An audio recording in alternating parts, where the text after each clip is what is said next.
Well, hi, my name is Nathan Warren. I'm here with my wife, Catherine. We are Ink and String Creation. We do crocheting. We do baby-safe animals, clothing, hats, gloves, shoes, scarves. Just unique gift ideas. We're here at the Rural Heritage Festival. We were invited to demonstrate crochet. They've got rope braiding, spinning, woodworking. So we're here to help represent crocheting as the handcrafted skills. All right, thank you for your time. I'm Kevin McPhail. It's about southwest part of St. John County. We have a shop out there. We've been there for 20 plus years now. We've been doing Heritage Days now for at least 10 years. We do leather, custom leather business. Everything we do is images are hand carved. And you done everything here? Yes. It's all nice. How'd you get the good-looking colors on this back here? We airbrush with alcohol-based dyes. And color part, we use acrylics. It's a special type of acrylic that adheres to leather. And then we use lacquer or acrylic sealers to help keep the color intact. All right, thank you for your time. You bet. Good afternoon. I am Deb Cameron with Herbs and Handspun, and I am performing some living history today for the Rural Heritage Festival 2023. I am spinning merino wool into yarn. It has been commercially dyed. It is, as you can see, a really bright yellow. It will be used in some Fair Isle knitting, which is a way to use many different colorways into patterns in things like hats and cowls and mittens. The wheel is doing all of the work. I'm actually treadling the wheel to make it go around, but the wheel is providing twist into the fibers and pulling it in and winding it on all at the same time. So you can see what I've spun so far. There's about 250 yards on here. And when the bobbin is full, it's going to hold about 1,000 yards. This wool has been hand carded, and the wool came to me as a gift. So you know what they say about free things. So it's required a lot of work. I've had to scour it several times to get all of the debris out, and then it has to be hand carded. So let me show you how that works. So the cards actually have to be dressed with the wool, and then in order to get the fibers lined up, you have to push down really hard into the metal teeth to line the fibers back up. This is probably the most labor-intensive part of the entire process.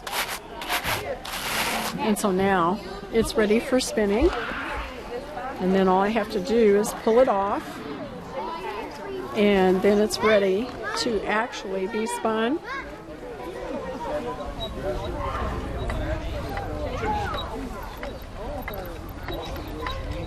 And this is a very short wool, so it does take a little bit of extra work. The twist needs to go in here before it goes on the bobbin, otherwise it won't stay together. And because this is short, I have to be very careful to control the twist so that first it's not over twisted, but secondly that it has enough twist in order to make it a good yarn. Now once this bobbin is full, I will fill a second bobbin, and I'll take a strand from each bobbin and I'll run it back through, but I'll actually treadle the opposite direction to make the 2-ply yarn. And that's pretty much it in a nutshell. So this time of year, people would have to do a lot of spinning. It's actually done all year long, but especially now, to get enough yarn to make the socks and the hats and whatever's necessary to stay warm. And today is a very cold day, and you know, if you didn't make it, you wouldn't have it. Here in St. Genevieve, a lot of the goods would have come up and down the river, and if you had a lot of money or you had a way to barter, you could get goods that were coming up the river or imported, but mostly you had to make it yourself. And so this time of year is a very busy year. People are cleaning out their gardens. You have to save the seeds because you can't go buy seeds typically.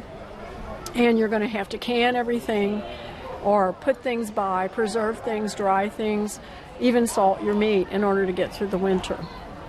So that's pretty much it. All right, thank you for your time. Thank you for your time. My name is Mark Chabady. I'm a Comanche from southwestern Oklahoma, and I was asked to do story times here for the Rural Heritage Days. And part of that, I decided I would research some of the tribes in the area whenever St. Genevieve was first founded. So I tell an Osage story about how the Osage people came to be, and I talk a little bit about their interactions with the people of St. Genevieve and what happened to them after they had to move on. All right, thank you for your time. You're welcome. Hey there, I'm Suzanne Corbett. I'm a food historian, foodways interpreter, and I thought that I would take a look at some of the German influences that are here down in St. Genevieve that complement all the French heritage foods. And this I'm making is homemade sauerkraut. So I got a 3-gallon crock. I'm shredding my cabbage, layering it with salt, and it'll start to get moist, get its liquid going, start making its brine, and probably in about a day it'll start to leach out. I'll be able to weight this down. If I need to add a little more brine to it, I will. And maybe in about 7 days I'll have some good fresh kraut. Come on back, I'll give you something to eat.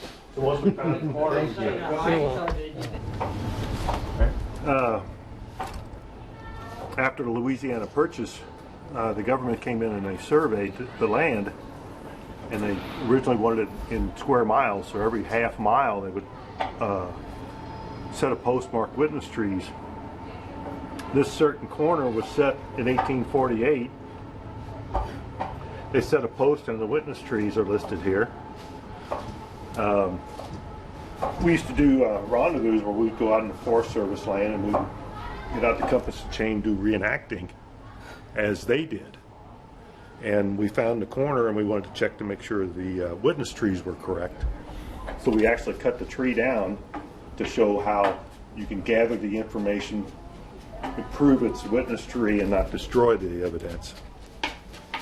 So if you look close, here's the 1, and there's the slash, and then you can see the 4. Oh yeah. And then as the tree heals, here's the 1, the slash, and the 4. So we found the corner, found a witness tree, and proved that the documentation from 1848, this was the tree and that was the true corner. Thank you. This would be a chain that they used. This chain here would go back into the 1700s.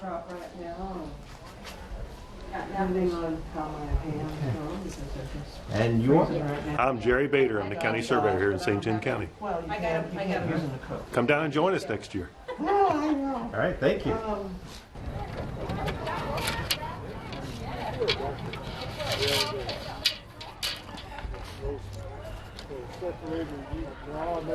I'm Emma Johnson. I come from Coterville, Illinois. This is a basket, egg basket I'm making. This is telling me what the handle is up here. I'm putting my ribs in on the bottom, and then I'll try to get some weaving done. All right. Thank you for your time. I'm Diane Warfield. I'm from Perryville, Missouri. I'm making lace the way lace was made before they had machines. It's called bobbin lace.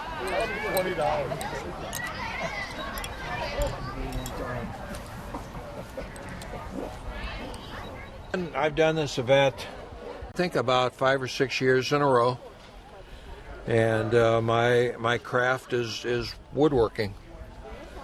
So and I kind of specialize in boxes, different sorts, not only table boxes but wall boxes like the pipe box over there, and cutting boards. Got a few old-time games over here.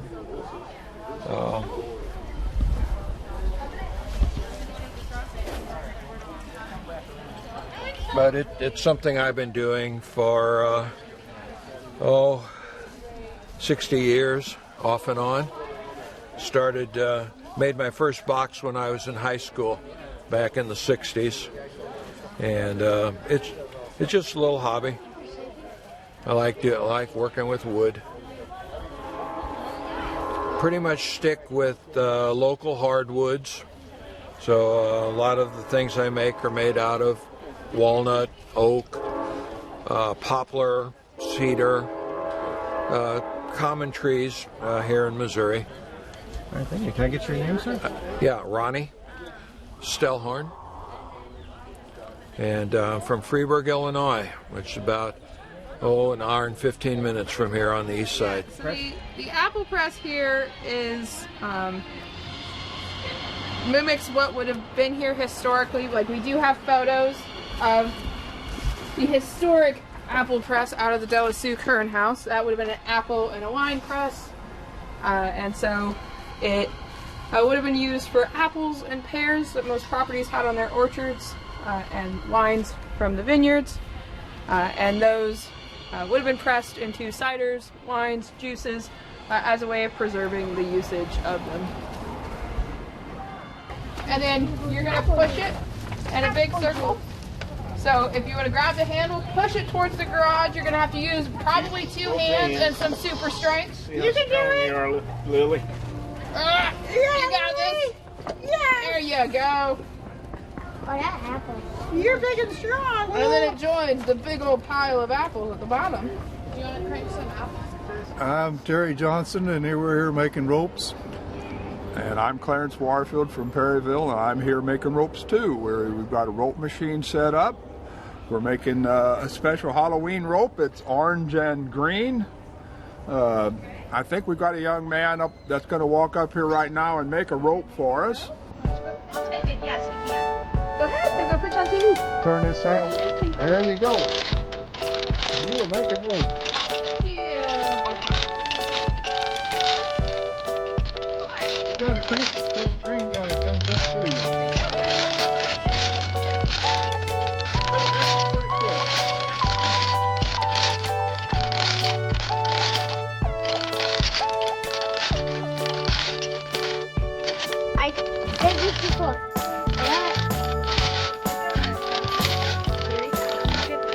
Oh no, he's coming.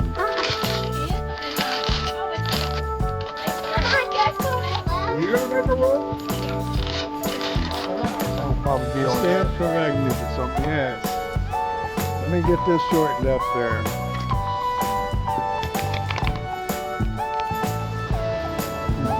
Make note that this machine we're using is 122 years old, from 1901.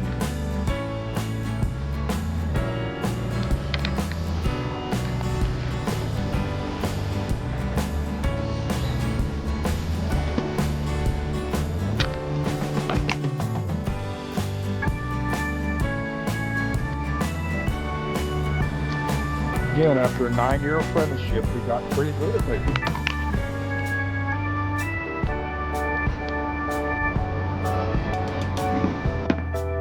You got a lollipop. Yeah, we get the molly.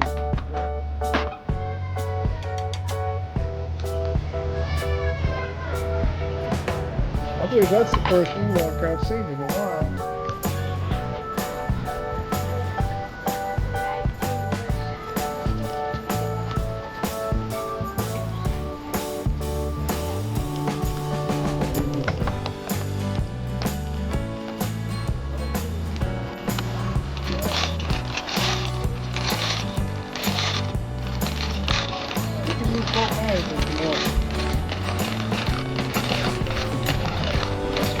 Go around Nothing wrong with that.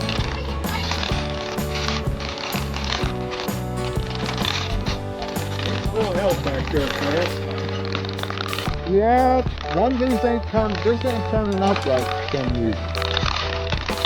Boy, this thing's a pretty good looking. Oh, we made one of these. This is the first one of this color.